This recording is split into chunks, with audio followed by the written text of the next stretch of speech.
Naibu Waziri wa Habari, Sanaa, Utamaduni na Michezo, kwa hotuba yako nzuri ambayo ndani yake ina ukumbusho, ina maagizo, lakini vile vile ina maono ya serikali. Na kwa niaba ya Simba Sports tunasema tumeyapokea yote. Sasa ni wakati wa kumkaribisha mwenyekiti wa klabu ya Simba Murtaza Mangungu aje atuelezee yale ambayo zinakwenda kuanza utekelezaji wake muda mfupi kuanzia sasa. Ukitaka kuona J-Root hana mbambamba baada ya kusaini mkataba, ingekuwa mtu mwingine angesema subiri kwanza niuze jezi nione nimepata kiasi gani ndio nianze kuwekeza fedha.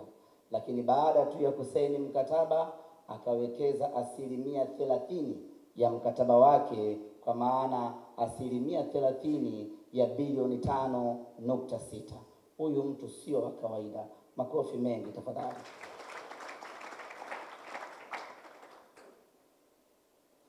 Amezungumzia uwanja wa watu 10,000 mpaka 12,000. Unaweza ukadhani ni uwanja mdogo sana, lakini uwanja ambao Simba Sports Club unatutosha mno. Kama mechi zetu za ligi tunacheza katika uwanja wa Manispaa ya Kinondoni ambao unaingiza watu 4,000. Huu uwanja watu 10,000 mpaka 12,000, maana yake ni viwanja viwili kutoka katika kiwanja cha KMC.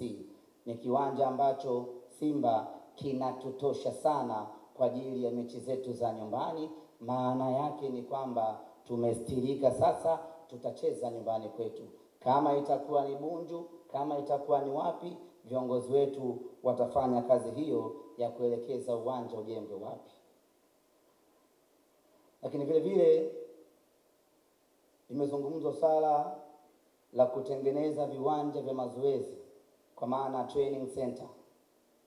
Timu yetu ya vijana ya under 20 wanacheza katika uwanja Kukodi. Timu yetu ya wasichana Simba Queens wanacheza katika uwanja Kukodi. Timu yetu ya Simba Senior Team pekee ndio ambayo inafanya mazoezi katika uwanja wetu wa Mo Simba Arena.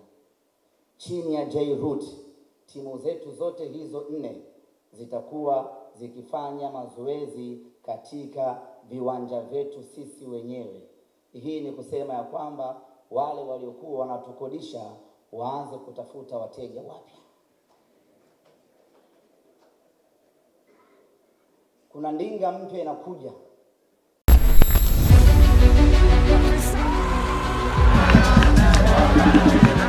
Derbies and City are in front. Kevin De Bruyne. Chilunda mwaga cross Majanga. Oh!